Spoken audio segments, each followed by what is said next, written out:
Em algum momento da sua vida, você já deve ter ouvido falar no Arquimedes, o famoso matemático grego que viveu há mais de 200 anos antes de Cristo e que, segundo os livros didáticos, ficou conhecido por solucionar o problema da coroa do rei. Esse rei em questão era o rei Hierom II de Siracusa. Ele mandou fazer uma coroa de ouro para ele e queria verificar se essa coroa era realmente de ouro maciço, se o ourives não roubou ali alguma porcentagem de ouro dele. Aí ele chamou o Arquimedes para ajudar. A história contada é que o Arquimedes teve um insight durante o banho. Ele percebeu que existia uma relação entre a quantidade de água que transbordava da banheira à medida que seu corpo mergulhava. Ele percebeu que poderia usar isso para resolver o problema da coroa do rei, sabendo de antemão as densidades do ouro, da prata ou de outros materiais que poderiam ser usados. Fazendo relação, então, com a massa do material e o volume de água transbordado quando esse material é submerso, ele faz essa relação e tem agora a concepção de densidades do material. E comparando as densidades do ouro e de outros materiais que poderiam ser forjados, ele poderia responder ao rei se aquela coroa é maciça de ouro ou não, né? Não se sabe ao certo se essa história aconteceu realmente dessa forma e se até ter esse insight ele saiu correndo pelado pelas ruas de Siracusa.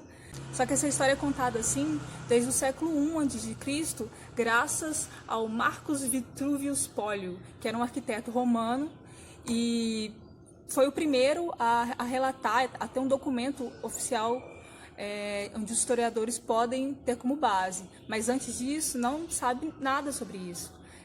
A diferença entre Arquimedes e Vitruvius são 200 anos. Então, assim, eles não tiveram contato para saber se é verdade ou não.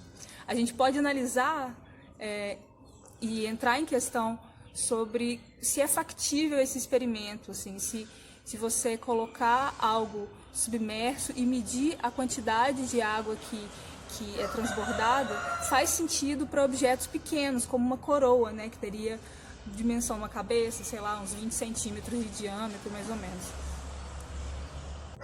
Para isso, eu tenho aqui um copinho que eu vou colocar um pouco de água.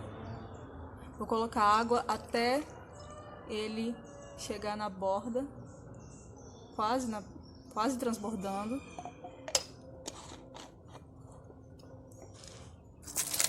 E vou começar a colocar algumas moedinhas. Um dos empecilhos desse experimento é que à medida que a gente vai colocando moedas aqui para poder observar a quantidade de água que vai transbordar,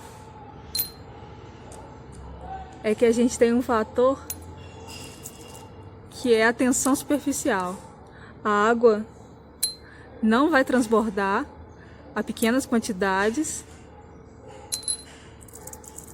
de volume adicionado, porque ela tem essa propriedade de formar essa espécie de bolha aqui em cima. Agora transbordou.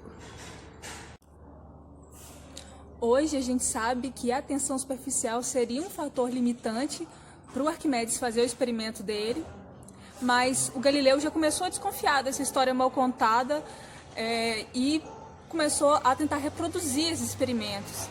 E viu que ele só seria factível se fosse usado, por exemplo, uma balança hidrostática. Textos do século XII também corroboram com a ideia de Galileu de que era usada a pesagem fora d'água e dentro d'água para medir a porcentagem de prata já no comércio, lá nos períodos medievais. Agora, saber ao certo se o Arquimedes de fato gritou eureka, a gente nunca vai saber. Mas é inegável a sua contribuição na hidrostática e na ciência.